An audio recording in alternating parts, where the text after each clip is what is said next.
face of my enemy. I see my brother. I see my brother. When I look into the face of my enemy, I see my brother. I see my brother. Welcome to week 2 of The Aftermath.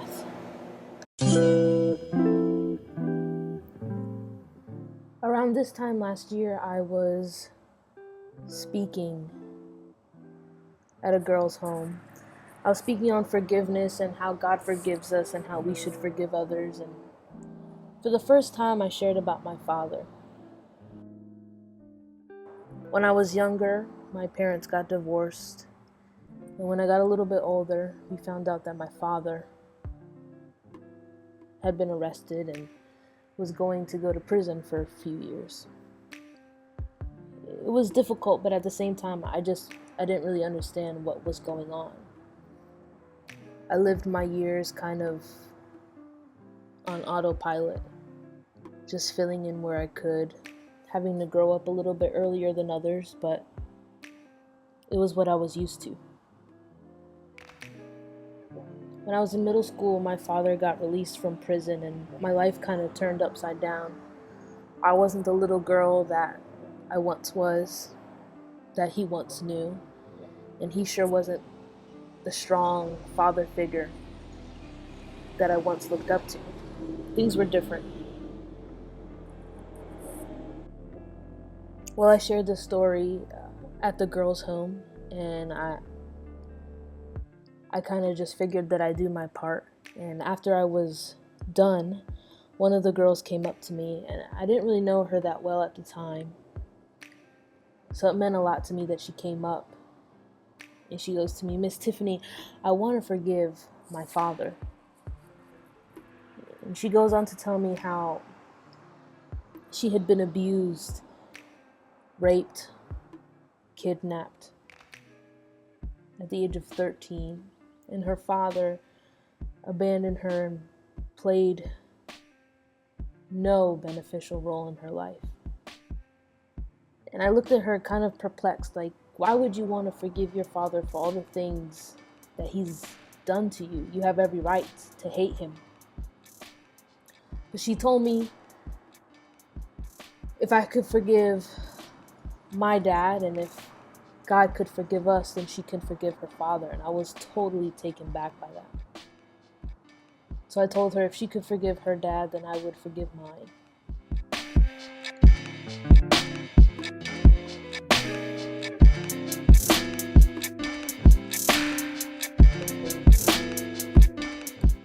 So we both decided that we would write letters to our fathers, and they both lived up in New York, and so I kind of figured that neither of our fathers would write back, and it would kind of be this dumb thing that we could laugh about later because we're both so stubborn and didn't really care too much for our fathers. But God really spoke to me in that time.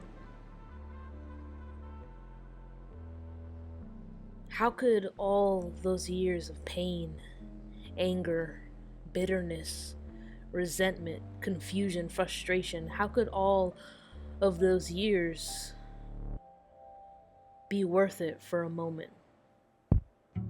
For a young girl, 13 years old, who's willing to completely flip her life upside down for the chance of feeling the freedom of forgiveness.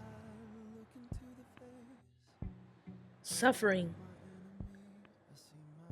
equips us to help and to comfort others. It's a weird thought to think that suffering would be beneficial at all. But there's something special about sharing your brokenness with somebody else. It doesn't make it easier, but the fact that you're not alone does lighten the blow a little bit. This tangible hope that we can hold on to by hearing somebody else with a similar story saying, "I made it, and it sucked, but I'm here." I'll never forget hearing that girl's story and how she had been through so much more and yet still wanted to continue down the path that God had called for her was extremely inspiring to me. And even now, a year later, I think about it all the time. My relationship with my father hasn't changed.